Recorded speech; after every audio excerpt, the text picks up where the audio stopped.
Let's break down 5 must-start defenses and potential defenses that you guys can pick up off the waiver wire to stream to help you guys dominate Week 9 of 2024 fantasy football. Before we do so, let me remind you guys that Underdog is the place you want to be if you want to get in on additional fantasy football action all season long. Their Week 9 NFL pick'ems are already going live, and all of their Week 8 NFL pick'ems for Monday Night Football are live as well. And Underdog is giving all new users who sign up with promo code THECATCH a free NFL pick'em to use either towards Monday Night Football or Week 9's action. And on top of that, Underdog's giving all new users who sign up with promo code THECATCH a 50% deposit match up to $1,000.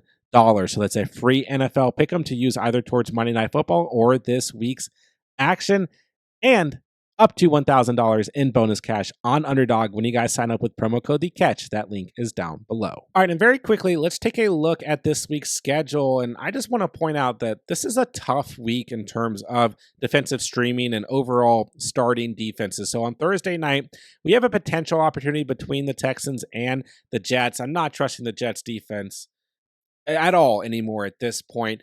And the Texans maybe have an opportunity here, sitting at 45% roster. They've had 8 or more fantasy points in their last 3 games, 10 fantasy points against the Colts. But I just don't trust Thursday night matchups, especially after last week. So staying away from the Texans unless you're absolutely desperate. Then the Saints still come in technically as a top 10 defense and fantasy scoring, but I just don't trust them. I mean, sure, they had 10 fantasy points in week 6, but they gave up 594 total yards, and then they've combined for 9 fantasy points in the last 2 weeks. And I mean, while the Panthers still feel like a team we want to stream against, I just don't know if I can trust the Saints. And we got the Dolphins, Bills. Can't really stream against the Dolphins with Tua back, so the Bills feel a little bit pointless, but I don't know, the last time these two played, did not feel that way at all. So maybe you could still start the Bills for a floor. Then we've got the Chargers and the Browns. And the Chargers did come away with 12 fantasy points against Spencer Rattler and the Saints, but you almost expected more out of the Chargers this past week. And they're probably an okay play against Jameis Winston and company, but this offense for the Browns looks completely different with Jameis Winston at the quarterback position. So I think they're okay, but not necessarily like a high ceiling play. Then we got the Patriots traveling to the Titans, and sure, this is a good opportunity against Mason Rudolph and company, but Mason Rudolph looked a little bit better than I think we expected.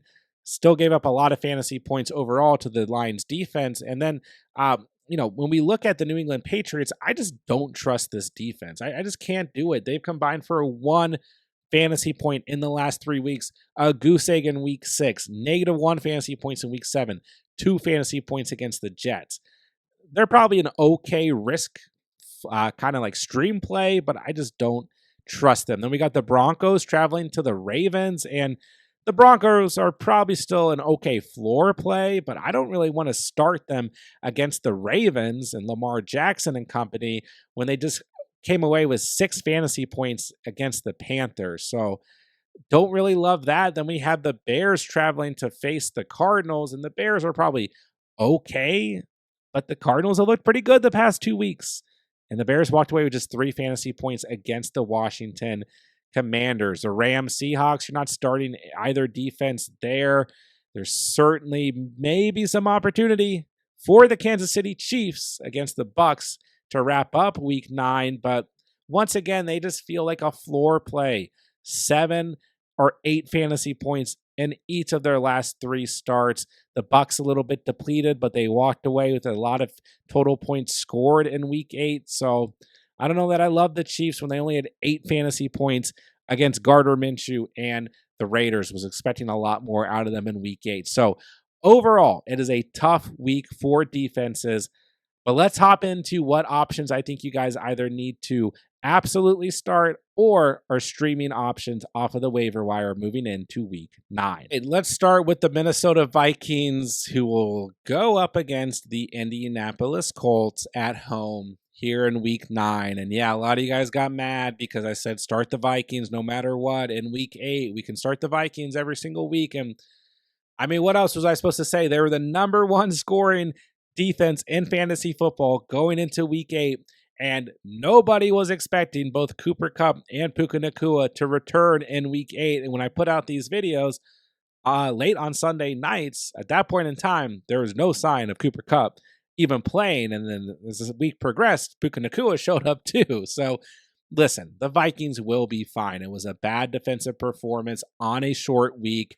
They had one interception. They gave up 386 total yards, but this has still been an elite defense throughout the season. I know that overall the Vikings now starting to look like they might have some problems as they've lost their last 2 games. I've had, a big offensive loss on that offensive line, but ultimately, when we're looking at the defense, I think they're going to be able to piece together a nice game. And over the next 3 weeks, they're going to have some good opportunities against the Colts, the Jaguars, and the Titans. So ultimately, Anthony Richardson right now is just not playing good football, okay? Threw an interception this past week, had 2 fumbles and a lost fumble, only threw for 175 passing yards and a touchdown. So the Colts are on the road here, maybe there's a chance that the Colts throw Joe Flacco in here, but it looks like they're going to continue to roll with Anthony Richardson.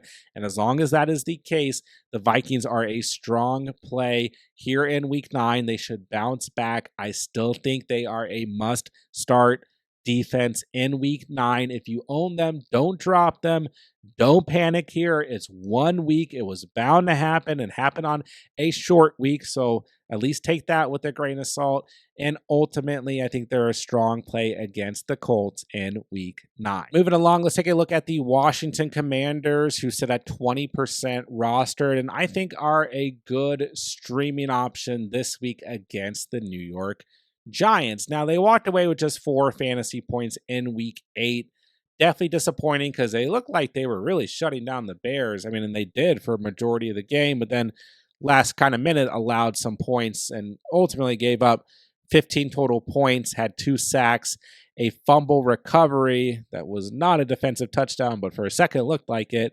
And yeah, walked away with just 4 fantasy points, allowing 307 total passing yards. But we look since week 4, 9 fantasy points against the Cardinals, 14 against the Browns, 3 against the Ravens, 17 against Carolina Panthers, and then week 8, this past week against the Bears, just 4 fantasy points. But I think they're going to have a good opportunity against Daniel Jones in week 9. And I mean, when I'm recording this, Monday Night Football has not been played, so we'll see how Danny Dimes looks against the Pittsburgh Steelers. But ultimately, Daniel Jones still has had, since week 4, 2 interceptions and a fumble. We know that this is a quarterback who can have these games where he gives up, the football and throws interceptions and all that stuff. But also, you look back to like week 7 against the Eagles, Daniel Jones didn't throw any interceptions or fumble, but the offense was just awful as a whole. So, this should be a good NFC East matchup where the Commanders can come through potentially with another one of those double-digit performances. So let's say you need a streaming option for the week, as bleak as it looks here in week 9. I think that the Commanders are an option that you can go ahead, scoop up off the waiver wire, and they do hold risk, but they also hold a nice amount of upside here in week 9. Another team that offers some upside, but plenty of risk as well, is going to be the Cincinnati Bengals, who sit at 24% rostered. They had 0 fantasy points this past week, and depending on your scoring format, up to -4 fantasy points against the Eagles, getting absolutely sliced and diced. And yeah, I don't really trust this defense, but got to give you guys some streaming options. And they're at home this week against the Raiders, and I do think that they could present some nice upside.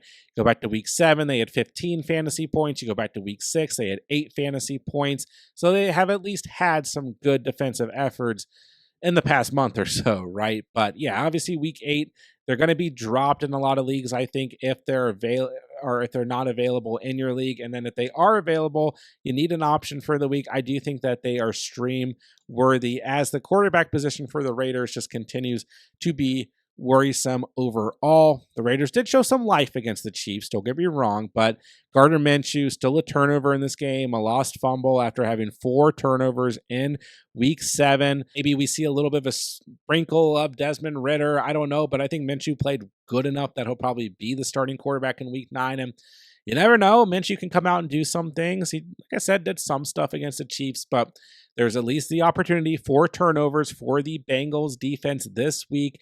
And like I said, while it was very bad in week 8, they at least have shown some life in the past 3 games. So I think they're an upside play that holds risk. But ultimately, week 7, they had a total of 4 sacks. They had a forced fumble, and they had 2 interceptions. And then against the Giants in week 6, they had an interception and 2 sacks. And between those 2 games, they only gave up 21 total points. So they're out there. You need somebody to stream. I think they're in that streaming category, but they also hold a little bit of risk as we move into week 9. All right, next up is the Detroit Lions. You're going to travel to face the Green Bay Packers. They have had 18 or more fantasy points in 2 of their last 3 games. 18 fantasy points against Mason Rudolph and the Titans in week 8, allowed just 14 total points, had a sack, had 2 forced fumbles. They recovered both of those fumbles.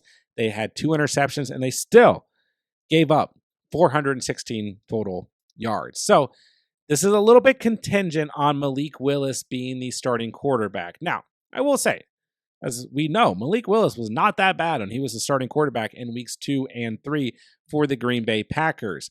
12 fantasy points in week 2, 25 in week 3, threw a touchdown in both those games. He ran for a touchdown in week 3, but he also didn't throw for more than 202 passing yards in either game, although he did have 6 rushing attempts and at least 41 rushing yards in both games. So, Malik Willis can still do some things, but there's still going to be the opportunity for the Lions defense to come out and have a big day against a backup quarterback. And the way this Lions unit overall has played, both offensively and defensively, I'd be willing to take a chance on the Lions defense going into week 9. So we're going to have to see what happens with Jordan Love.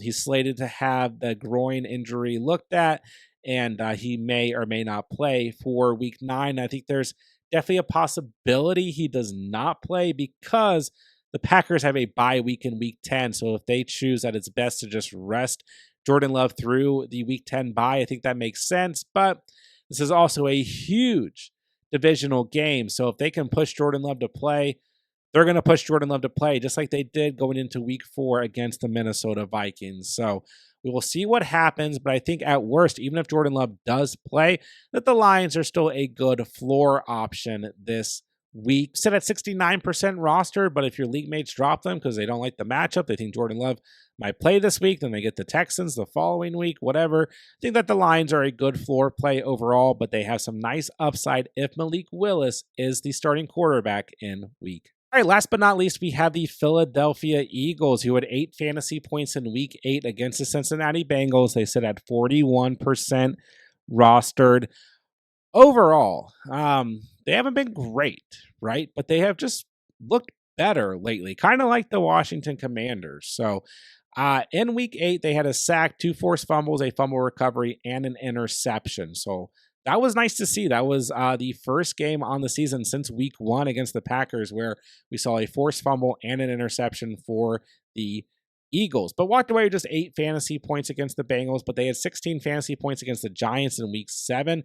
And in that game, they just had a forced fumble, no actual turnovers. They just allowed only 119 total yards. So in the last 3 games, they've allowed 280 yards or less to their opponents. So this week they get the Jaguars, and the Jaguars are still not good, but they're playing much better.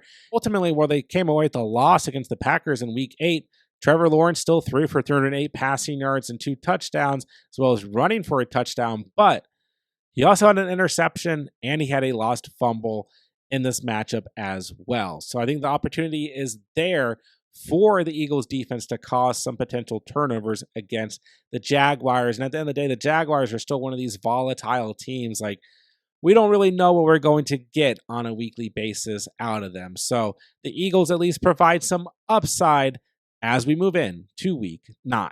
And that'll do it for today's video. There are some must-start defenses as well as some defenses you guys can pick up off the waiver wire and stream this week. Not a great overall week for defensive starts. Try to do my best for you guys, but that's what we've got for week 9. Don't forget, guys, if you need anything for week 9, drop me a comment down below. I'll answer every single comment on this video before Thursday Night Football and before Sunday's slate of games. And don't forget, as the week goes on, we're going to have everything that you could possibly need for week 9 of 2024 fantasy football here on the channel. So most importantly, make sure you guys are subscribed to the channel so that you don't miss out on any of the content. And with that, I'll say thank you guys so much for watching and or listening. And remember, you saw it here on The Catch.